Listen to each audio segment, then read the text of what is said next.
This is Profiles in Risk.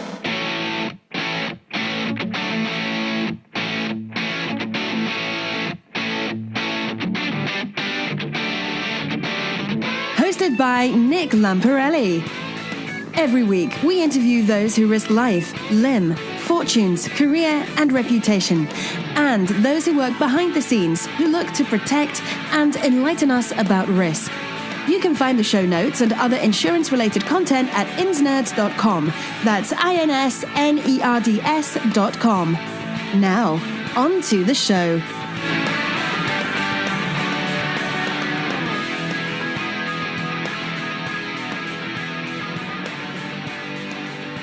Hello, everyone, and welcome to Profiles in Risk. I am your host, Nick Lamparelli.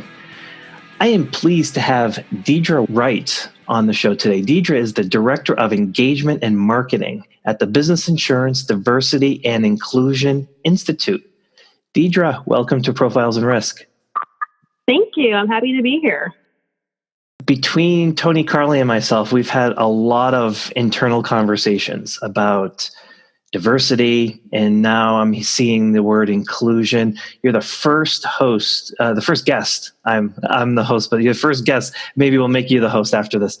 To come on to the show to talk about this. It's an incredibly important topic. I think we're going to take this in a lot of different directions, and I'm hoping it's a sign of future podcasts that we can have to talk about this particular topic. So first, let's hear from you. How would you describe what you do every day and your role at Business Insurance?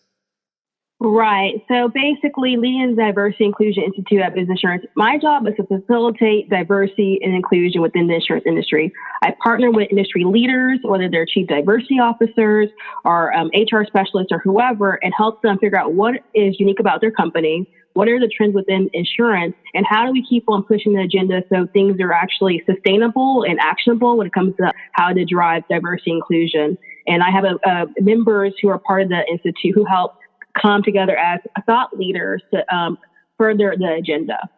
Yeah, so we're going to get into why all of that is so important. You didn't initially start in insurance. You came from a different background. So could you talk about, before we get into the diversity, into the inclusion part of the recording, what got you into insurance? What was your background before, and how did you slide over into this ecosystem?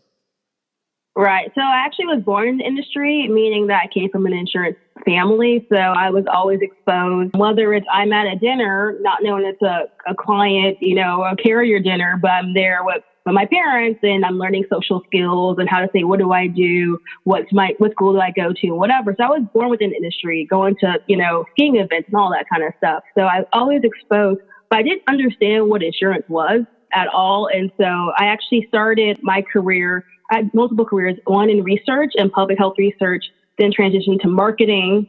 And then when I was at a crossroads in my career where I just had my son, my contract was up in a marketing role.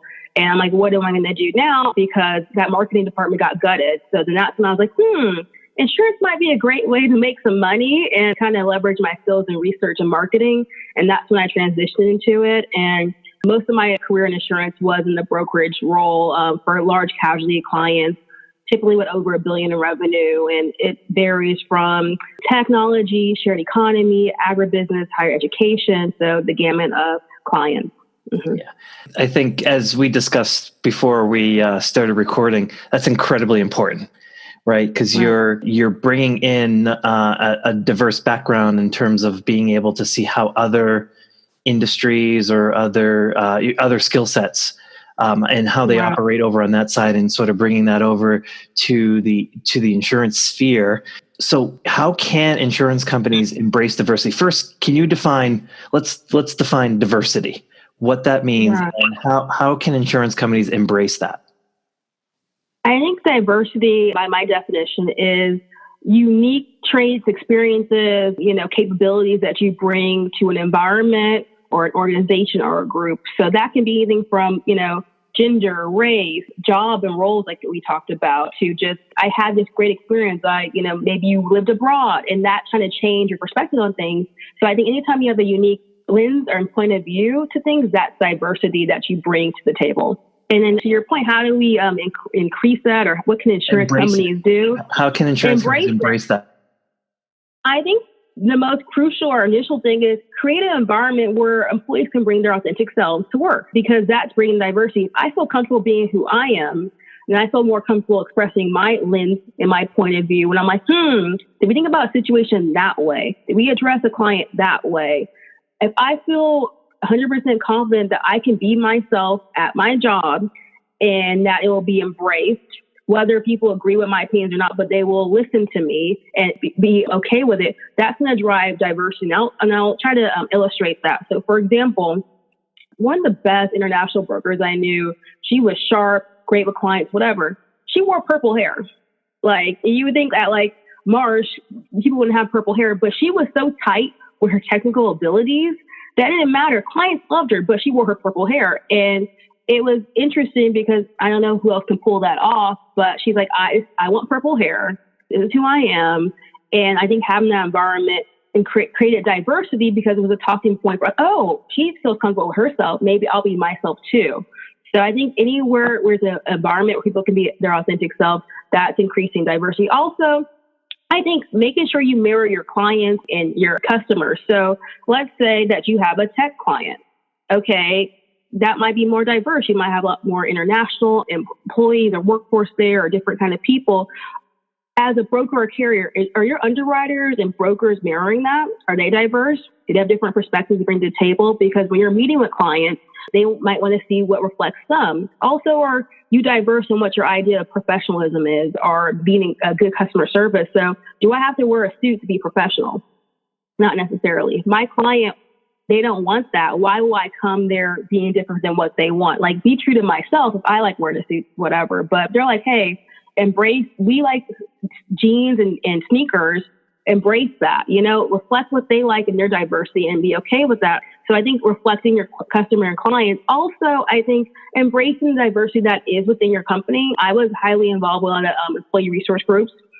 They're already doing the work, a lot of people. And this is work on top of your full-time job. So I'm already serving clients, exhausted. I'm also a mother. I'm raising my child. On top of that, I'm taking time outside of that to help improve the culture at my company. And I don't think it's necessarily a race or gender thing, but I'm hosting events that have glue and retention for our employees. We're hosting events about health and financial health. We're hosting events that are like fundraisers, and we're building community at work. And so if people are taking their time out their way to embrace and improve diversity, you got to reward them. Is that reflected in their performance reviews? So you're not telling people that you value diversity and their effort they're making to increase that within your organization. So I think it really comes to authentic environment, reflecting your clients, and then also rewarding people who are being diversity and inclusion influencers within your organization. That was a lot to unpack there. I wanted to interrupt you a few times because you were making so many really good points. A couple that stood out were suits. Yeah, it makes a lot of sense. Do you have, if you're a professional organization that's formal and your clients are tech companies, they're going to view those suits as something other than what you want them to think. They're used to t-shirt, jeans, and sneakers. And wearing a suit to a meeting is so much overkill that you look like a salesperson that's coming in. Right. That's just like a simple example that you're giving that just makes so much sense. That can be expanded to a lot of other areas. And hair too. I would say one thing when you think about diversity, me being a Black woman, okay, my hair is naturally curly and big. And I mean, if you see some news, other industries, and it's like, hey, it's deemed unprofessional wear your hair natural, whether it's curly in the fro or braids or dreads, whatever. And I think it's necessary that you think, okay, what do I want out of my employee? I want someone who's a top performer, someone who is confident in their work. The looks, and I mean, don't be unprofessional, but at the same time, if my hair is natural and it's clean and doing a job and why are we discouraging people from being themselves? That is part of someone's culture, their identity. And the thing is, sometimes clients resonate with that. Like, oh, okay, so I see someone who looks like me, or someone who is comfortable with themselves. So whether it's clothes, hair, accessories, or whatever, and also, to your point, ask the client, hey, So what's your meeting styles? What do you like? Do you like long presentations? Do you like brief presentations? I know sometimes we get caught up doing, and I'm from the broker side, doing renewal strategy meetings. We have these long documents. They're like 30 pages. Clients just want to flip to the back, and it's like, maybe we should do a 2-pager instead and have more conversation. Ask them what they want. Your team, who's your ideal team? Sometimes you have RFPs or requests for proposals and have new business. People give their dream team, their favorites. Is that necessarily what the client wants? Maybe they want a diverse background. Maybe they want people, hey, they didn't come into insurance rate from a risk management school. They want someone with a different experience or that knows their industry. For example, I had a healthcare client. And I also worked at that company before. I think that was an asset, saying, hey, I understand healthcare because I worked in that business. I did research there.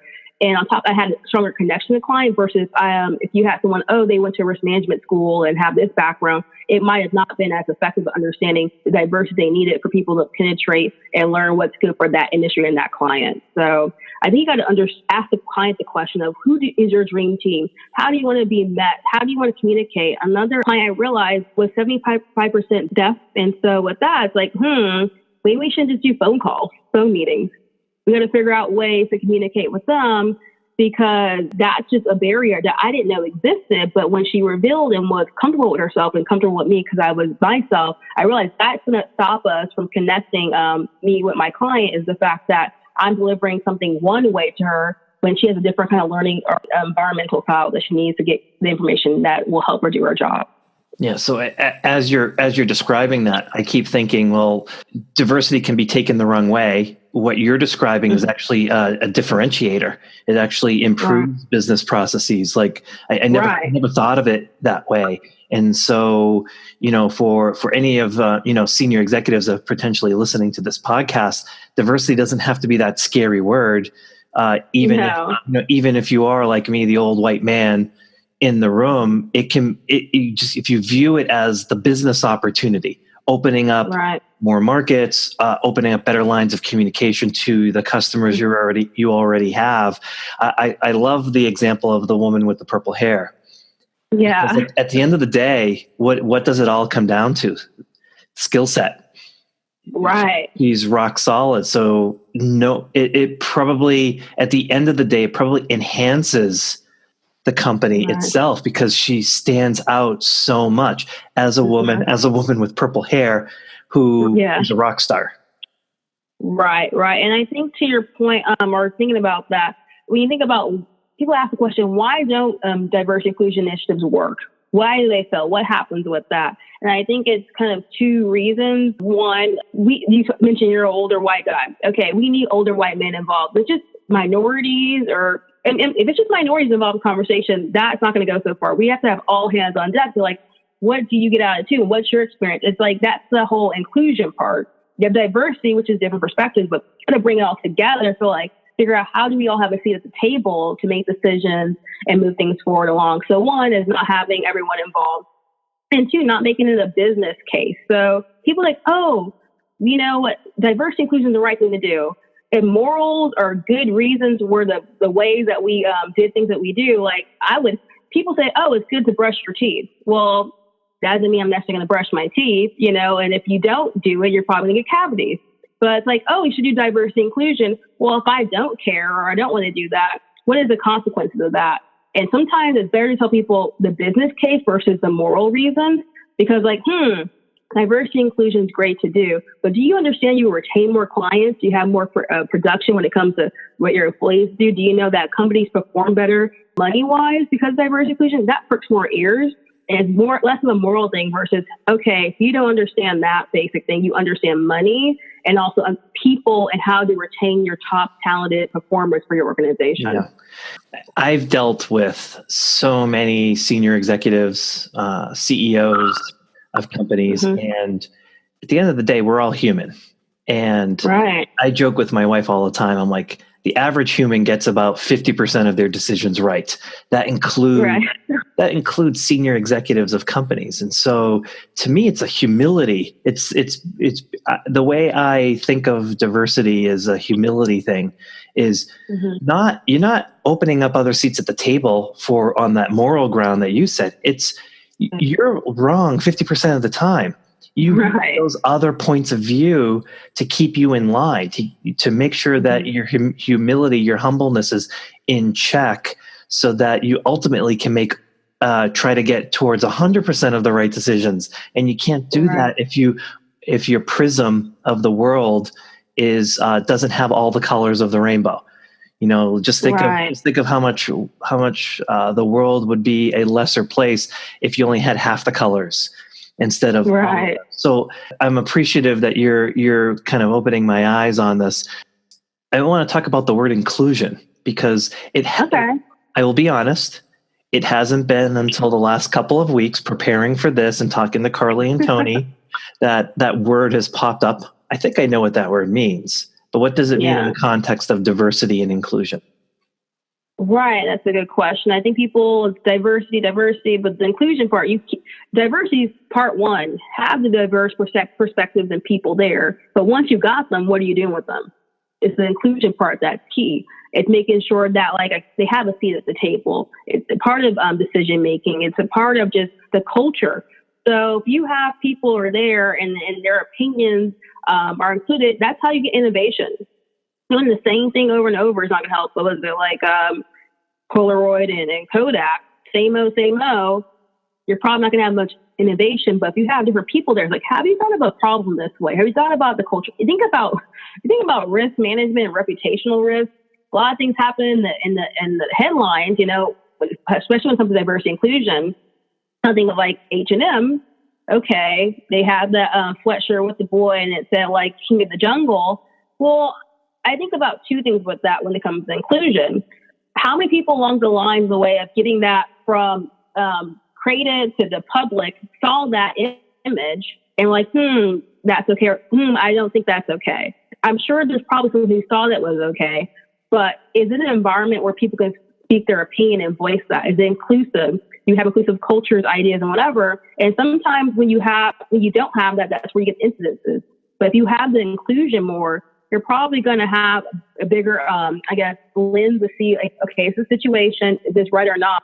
And kind of weigh the pros and cons. So I think inclusion is key, because if you have the people there, but they're not empowered to give their various opinions or strategies or solutions, basically it's a waste of a resource, and you're going to turn people off, and they're going to go where they're going to be included, or build their own platforms, and that's what happens. Yeah, completely. I mean, it seems like a waste of a resource. It also seems like it could backfire from a reputational standpoint.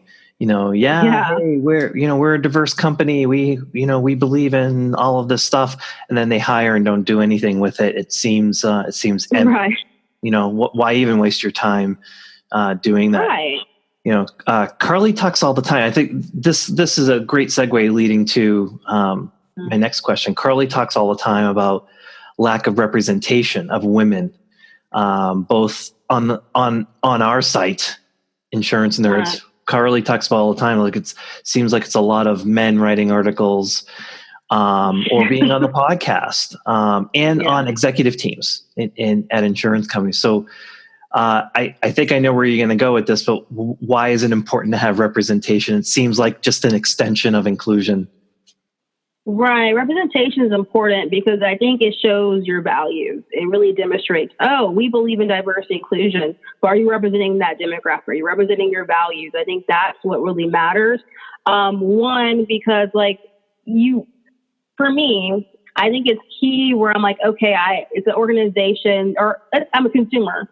I want to make sure the brand that I'm spending my money on represents what I believe in, whether it's from the product quality standpoint or their morals or their sustainability. I want to make sure that happens. And I think the same goes with companies and representation. You say that you promote diversity and innovation, but on your website or when I walk the floors of your company, I don't see anybody representing different in age, whether it's different things, age, background, careers. Need to see some different representations there. I think it's key for that. One, for like I said, representing your values. Two, when it comes to people, and your talent, I think it's important to see representation. If I'm at a company and I'm working hard, whatever, but I don't see someone who looks like me in the senior leadership level, I wonder sometimes what is my career journey here? how far am I going to go? No one looks like me or remotely close to me. Okay, am I paving the way, or is there more companies out there who have already paved the way, and it's going to be easier inroads to me to succeed there? Also, I just think representation matters, especially like when it comes to recruiting talent.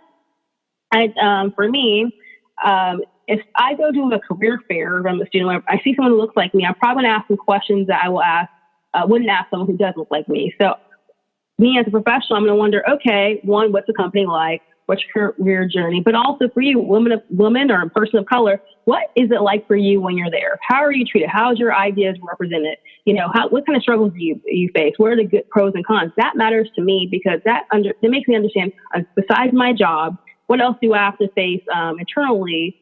And so some environments people thrive in, some people they don't. But having that representation has honest conversation. It is a selling point. So I was a recruiter in the insurance industry. I would be wondering, who am I sitting out to recruit professionals? Do they have unique backgrounds? I think it's good to have people who are, because they have rotational programs out there where our students will go and they'll send out graduates of the program. But I'm like, he also send out insurance professionals who haven't been in the program, just got there. Hey, I landed in insurance by chance, but I love it.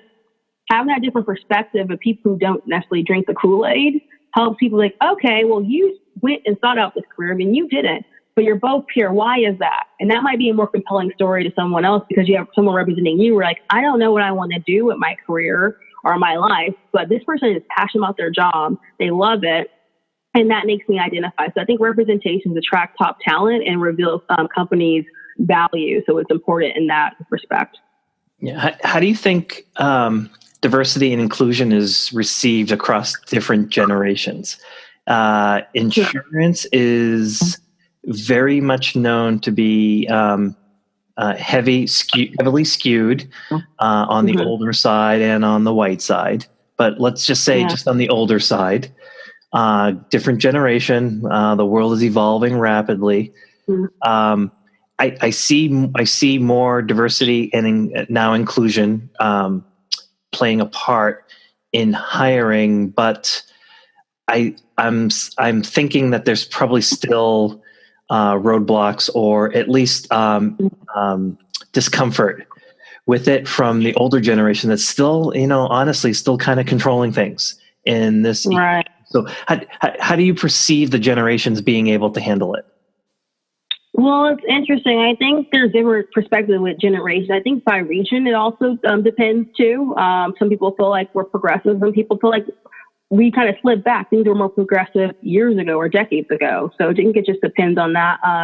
I would say boomers, maybe in general, might feel comfortable with the way things are going because they're like, oh, this is the world I know. I've been working in this industry X amount of decades, and this is what I'm used to or whatever.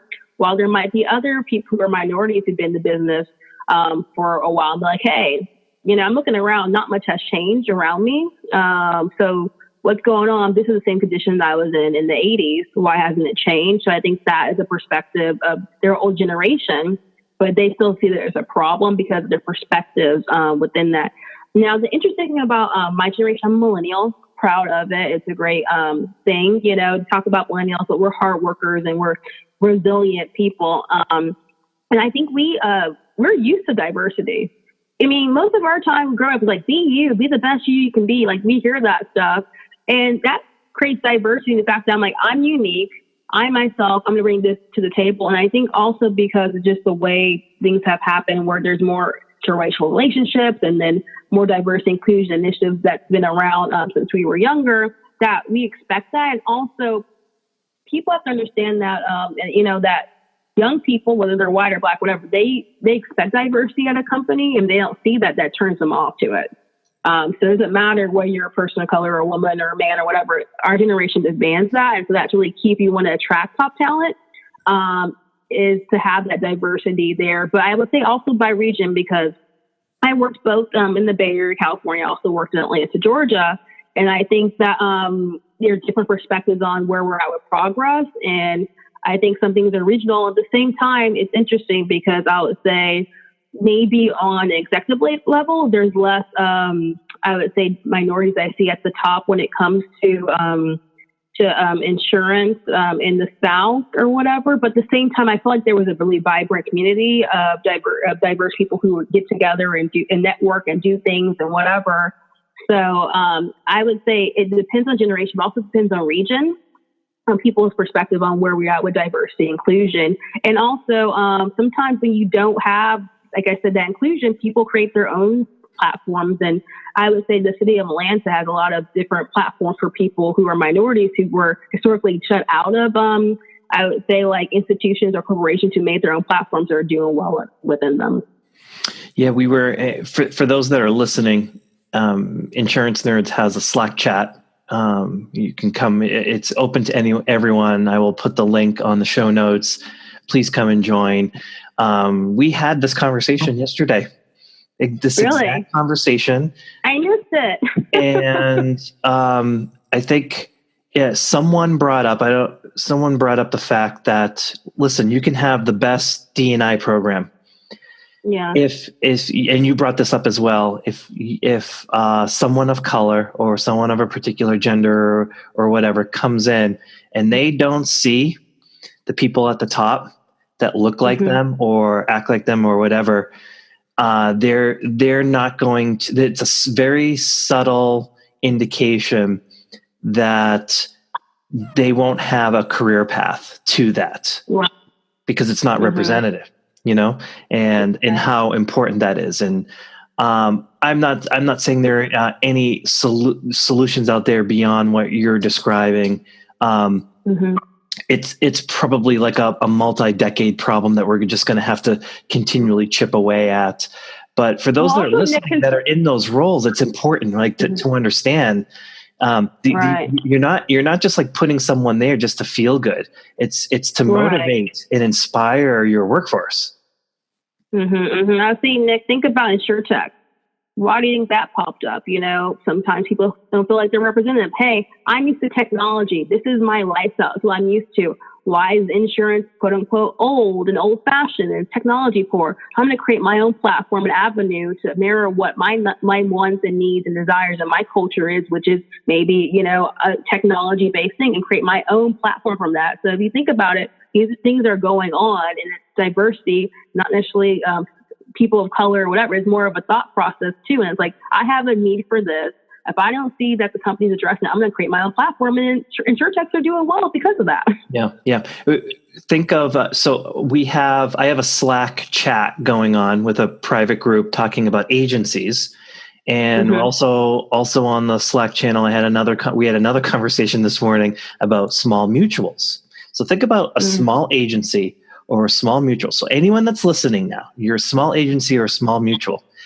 Think of the massive advantage you would have if you had a workforce that was very diversified versus all of your competitors that you're clawing for competition against who are doing things all in the same way.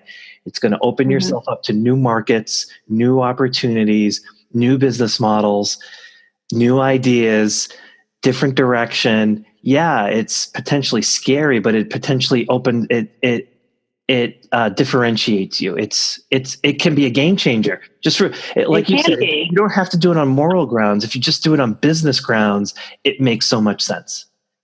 I will say sharing my unique experiences and perspectives have helped me engage the best with clients, or also just score opportunities when it came to my career. Like, one of my first jobs I got in college, I was in the Inroads internship program, which is an organization in which they provide opportunities for minority college students to be exposed to different careers and environments. And every summer you go back and intern, and with the hope at the end of it, you get a job there. So, in high school, I didn't have much work experience, no corporate experience at all, but I did like summer camp and whatever at a nonprofit organization. But one thing I used to do on the side, because I love beauty and beauty products and all that stuff, I used to do like prom makeup, like girls, their makeup for prom, because I liked all that stuff. And someone's like, hey, can you do my makeup? I'm like, yeah, sure, if you pay me. So I would do that. And so, mind you, I'm interviewing with Kaiser for a research role at their division of research. And I'm like thinking, what can I talk about? Like, hey, like I did a summer camp, I did this, I'm polished, whatever. And on my resume, because it was pretty like bare bones, I wrote makeup artist. And I had that experience. And, and it was actually interesting because it was a diverse group of women who were interviewing me. And they're like, talk about the makeup artistry. So I'm like, hey, yeah, I found a need in the marketplace. I did this, blah, blah. And they're like, interesting. And I think they told me later on that unique factor that you listed, that even though it was extracurricular and something different, that made you stand out from the others because it shows that you were an entrepreneur, you did your own thing. And so if I wouldn't have not put in makeup artist on my resume, I would never got my first job and career within public health.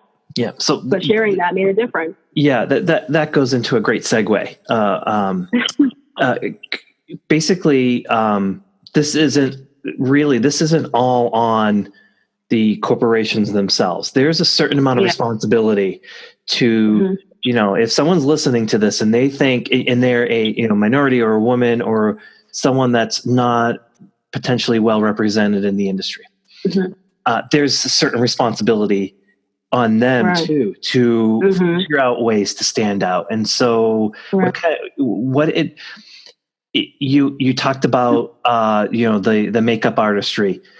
Would it be advice? It sounds like you're advising for anyone that's kind of building their career that they should also not necessarily hope that some corporation's going to create some program that's going to help them.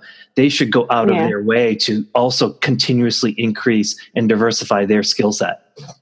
Yeah, you got to manage your career or it will manage you. That's my thing. It's like, do you want to be complacent or do you have goals? Whatever you want out of life, you got to fight for it, okay? And you got to fight for that dream. And also, you got to, be self-aware, understand who you are, what are your strengths, what are your weaknesses, what do you want out of life, out of your career, and what are you willing to sacrifice to get to it? And part of that is also being vulnerable and sharing who you are to the public or to the person opening up. And I think that's when you get real conversations and you get closer to what your dreams are. So I say do that. Like growing up, I used to be a writer. Like when I was a kid, I used to write stories for my parents' friends and give them to them. Like I was like maybe 6 or whatever. And that's my thing. So I've always been a writer. I always enjoy stories. I enjoy connecting with people. And so I'm like, how do I make sure I keep that? No matter what my job is, I want to make sure that I engage storytelling and I engage people, because I feel like through stories, you're able to tell complicated or explain complicated theories and concepts to people, and you get a better connection. For example, when I was a broker, my friends had no idea what I was doing. They're like, what is an insurance broker? And so I don't know if you know the show that used to be on Bravo called Millionaire Matchmaker. I do. Yeah. Yeah. So I was like, okay, girl, this is what I do. So basically, imagine I'm Patty. I'm there trying to find love and marriage for my client. Okay. My client would be a risk manager or a corporation. And the goal is, hey, we want to get marriage. We want to have that long-term partnership, but we got to figure out who has the best, skill sets and assets and all that stuff. And so part of that is like who has the best, who has capacity, who has, security with, and all that stuff, who has the best offerings and whatever. And so that's kind of like, we're going to figure out who's the ideal match for that person. And so insurance companies are the suitors. And so we're over there. So I'm interviewing them. Are you the best match for my client? They have this kind of risk profile. They have these kind of things that they want and need or whatever. And then I pair them up for, dates. And we do this by having like profiles, dating profiles, or specifications. Once I match them up based on that, who has the best offer, who's the best proposal, we link them up. But, just like with dating, sometimes, you get complacent and you got to figure out who's the next best suitor out there. So that's when you go market again and go out dating again every couple of months. And that might be a little divorce that happens, but it's okay because you will find love again. Basically, I'm the millionaire matchmaker of insurance for my clients. And sometimes just telling that simple story is like, oh, that's what a broker does. That's the sexiest way I've ever heard an agent or a broker be described. If you're an agent or a broker that's listening to this, you need to somehow grab that audio and convert it into an elevator pitch. I am the millionaire matchmaker, and go into that. That's fantastic. But they got it. And it makes sure it's cool. It makes sure it's cool because they're like, what do you do? I'm like, my job is great. I understand. I go to the top companies, figure out how they operate, where are the strengths, weaknesses, where are their goals. And I try to help my clients match that, and then what's even more exciting now in my new role, I've had this experience being a broker and working on the floor and whatever. And I'm able to equip insurance companies with the tools like, hey, the diversity inclusion, have you thought about this? You have these protocols and processes, but from an opinion, someone who works on, have you thought about this method? Or how do we bring all these? And I mean, my clients are like, they're the top leaders when it comes to diversity inclusion. It's more just how do we bring them together, have discussions? The beauty of it is there's no competition. So I have like Lawson and Marsh who are members. They're discussing what they do because they have the same passion about diversity inclusion. That's like, we have to share. We got to share our passion, share what's working, what's not working, so we can, as an industry, can come together and make solutions. And that's why I'm passionate about what I do, because diversity inclusion, I was doing that for free as a passion project before I got this role. And I will always be a passionate person about diversity inclusion, because I believe when you bring people whose authentic selves are at the work, you get better products, services, and clients feel that, and companies feel that. And like, that's what we want for the industry. Because insurance, I really believe that it's a top industry. You don't need advanced degrees.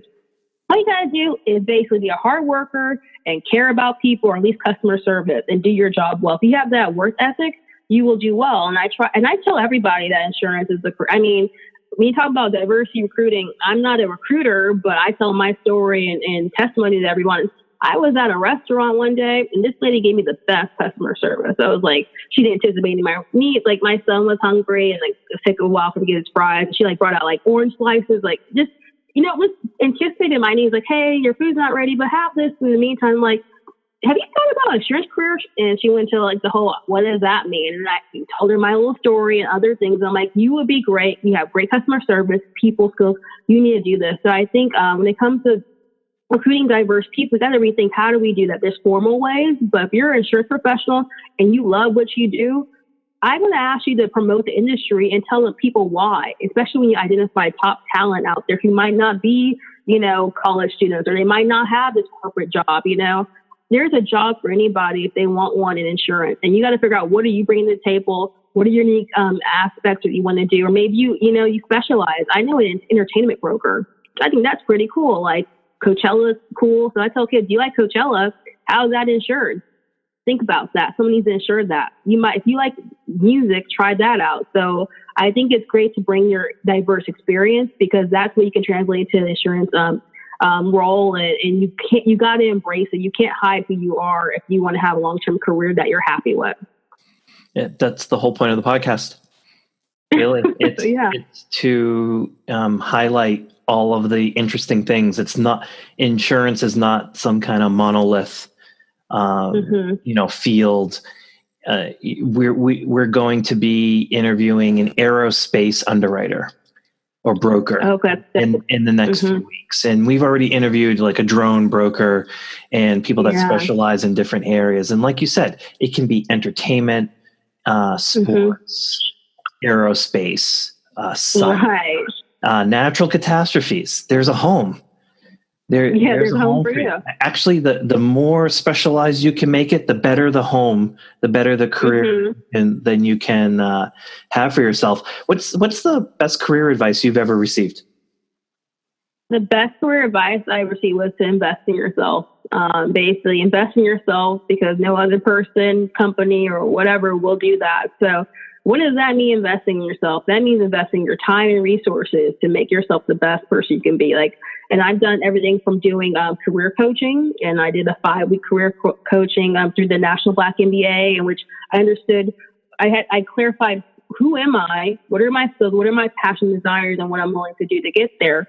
Also sacrifice time. One thing I wanted to do last year was get back to my writing. I knew that I love writing, connect with people. I started writing and connecting more on LinkedIn, and I got a following that way, and that proved to yield good results. Also through that, and speaking my story, that's kind of how I got my job today, because I also spoke at Business Insurance Women to Watch conference on a panel, and the CEO of Business Insurance saw me speaking, and from there I was like, oh, I see you're passionate about diversity inclusion, all the things that you've been doing.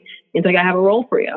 And so that's how I get there. But I would tell people, invest in yourself and do that. And also, don't be afraid to be bold in yourself, embracing diversity. Hey, I'm a pretty bold person, and I'll put things out there, but I learn, I listen, I'm compassionate. But I think by being true to yourself, understanding who you are, your capabilities, understand what you need to work on, is really crucial too, because no one's perfect, but understand what you're willing to do for that. And I think that's key. I think on one of your past, with the podcast, you talked about you lost 100 pounds. Yes. Yeah. So that's investing in yourself. That didn't just shed itself. You're like, I'm going to invest the time, money, resources. And also I would say that's something too. I feel like health is wealth. I know for me, when I work out, I get mental clarity, I release stress and whatever. So I think investing in yourself from a career standpoint, a personal standpoint, spiritual, and health, and that's the best advice I've ever received when it came to my career. Yeah, that's fantastic. What advice would you give to your younger self? Yeah, what advice would I do? Go with your gut. Your intuition tells you a lot. And I'm not just saying people just don't consider outside resources or do your research because you need to do that. But every time I have not gone with my gut, I regretted it. And every time I did, it's some kind of intuition. It worked. For example, I started in college in LA. I went to Loyola Marymount University, which was a predominantly white institution. I'm a California girl. I was like, I'll never leave California. Like, never, ever, ever.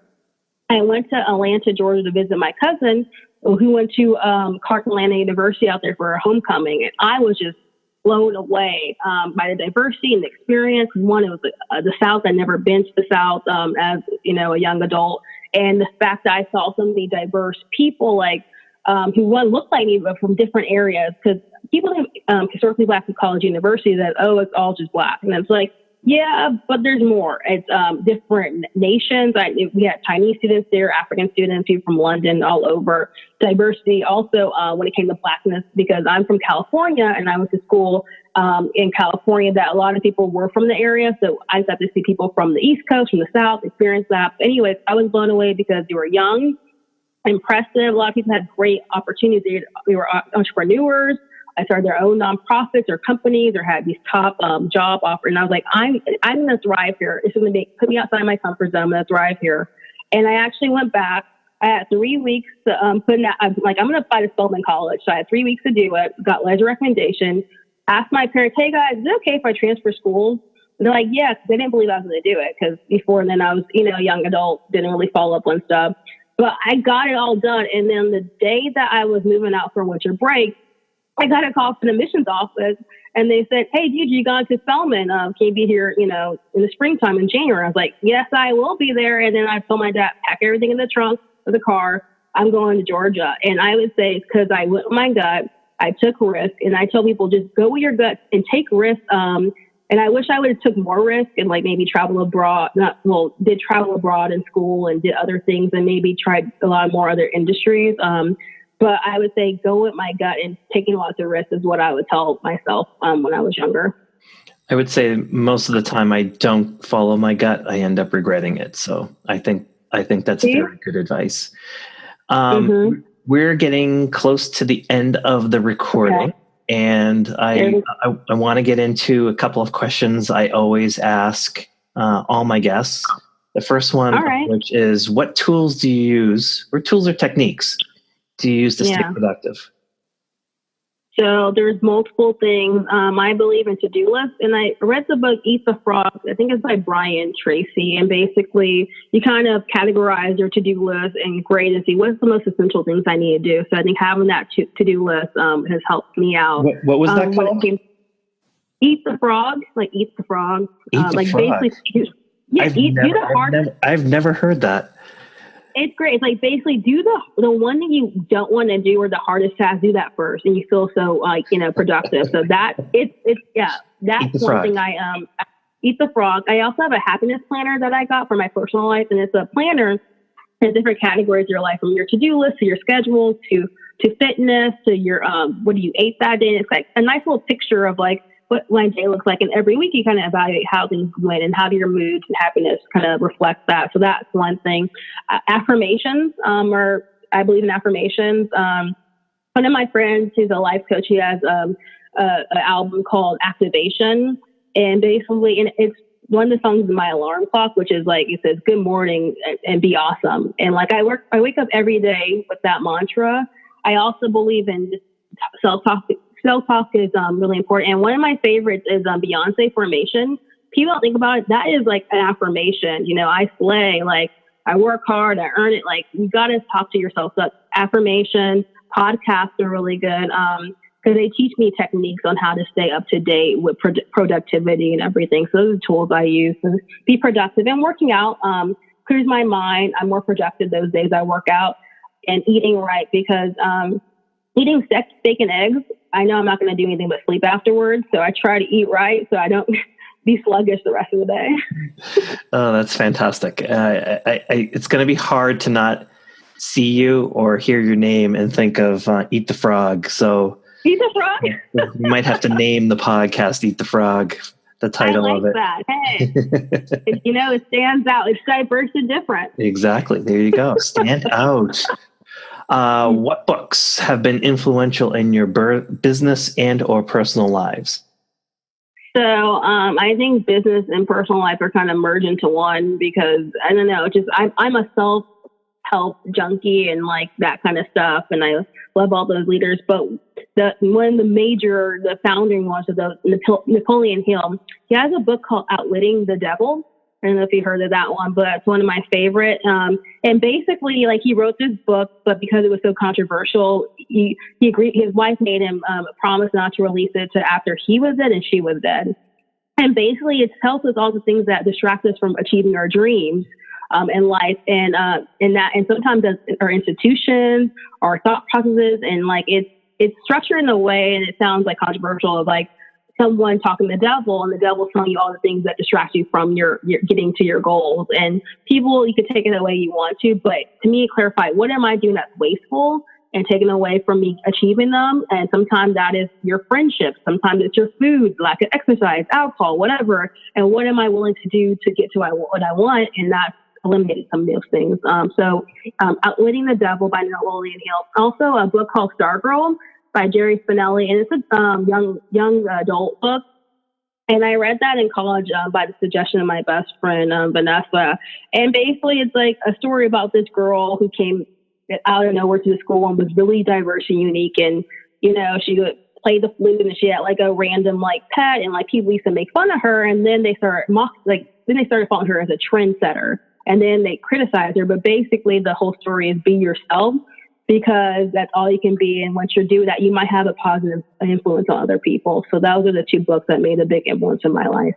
Oh, fantastic. I haven't heard of either one. And I will, for anyone that's listening, and you're driving, don't try to write it down. Just go to the show notes. I will put the links there, and you'll be able to get to it quickly. Wow. That in almost an hour went by. That was fast, and I learned a lot. You were always welcome to come back. We'll have to have you on just to understand the progress that you're making over at Business Insurance. If people wanted to reach out to you, how could they do that? Yeah, so you can do that multiple ways. LinkedIn, write up Deidre Wright, Deidre, Wright, Wright. We'll put that on the show notes. Also, you can go to diversityinclusioninstitute.com, and that's where you can find me if you're an advocate or member or passionate about diversity inclusion, you want your organization to be involved too. Also on Twitter, it's at Deidre Wright, but Wright like writing, it's a play on words. You can find me there and at different speaking events and engagements. So reach out to me, and I would love to be your friend and be your advocate for diversity inclusion. My guest this week has been Deidre Wright. Deidre, thank you so much. Thank you, Nick.